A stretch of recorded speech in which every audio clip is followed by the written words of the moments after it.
یہی ولادت مبارکہ ہے جو کائنات کی ولادت کا سبب بنی۔ اللہ اکبر۔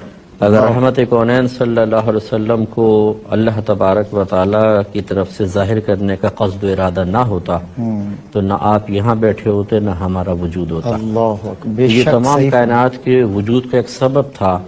اللہ تعالیٰ نے آپ کے وسیلے سے تمام چیزیں پیدا فرمائی، اور جب یہ نور یقینی سی بات ہے جو وجود کائنات کا سبب ہے، جب وہ سبب اس کائنات میں آنے لگا تو لازم بات ہے اس کائنات کو سجایا گیا۔ کیا بات۔ اور اللہ تعالیٰ نے ایسا اہتمام فرمایا کہ اس سال میں جتنی عورتیں حاملہ تھیں سب کے ہاں بیٹے پیدا ہوئے۔ اللہ اکبر۔ اب یقینی سی بات ہے کہ ہر ایک تو مسلمان مطلب دین ابراہیم پر نہیں تھا نا۔ اس اندر سرکار کی ولادت ہوئی تو جیسے آج سرکار کا فیض جاری ہے، اس امت پر اجتماعی عذاب نہیں آتا، حالانکہ گناہ کتنے ہیں، اس سے کافر بھی فائدہ اٹھا رہا ہے، مسلمان بھی۔ اسی طرح جب اللہ تعالیٰ نے اپنے حبیب کی ولادت کا صدقہ تقسیم فرمایا تو اس میں پھر یہ نہیں کہ مسلمان کو ملے یا دین ابراہیم والے کو ملے یا غیر مسلم کو محروم کیا جائے، نہیں، سب کو فیض جاری ہوا۔ کیا بات ہے۔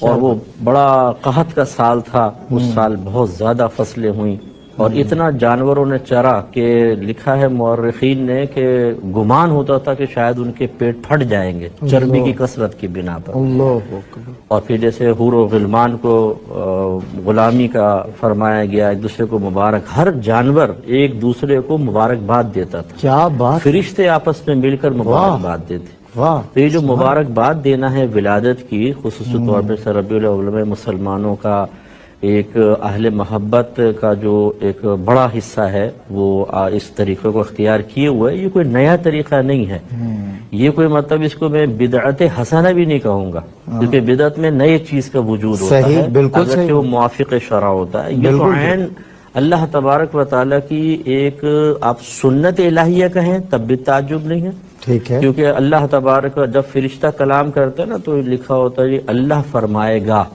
تو اللہ تعالیٰ تو نہیں فرماتا، تو فرشتہ ایک منادی ہوگا جو فرشتہ کہے گا، اس کو اللہ اپنے طرف منسوب کرتا ہے۔ تو گویا کہ یہ تمام مبارک بادیں دے رہی تھی اللہ کے حکم سے تھے، تو وہ جب سرکار کائنات میں تشریف لائے تو کائنات کا رنگ بدل گیا بالکل۔ جو مطلب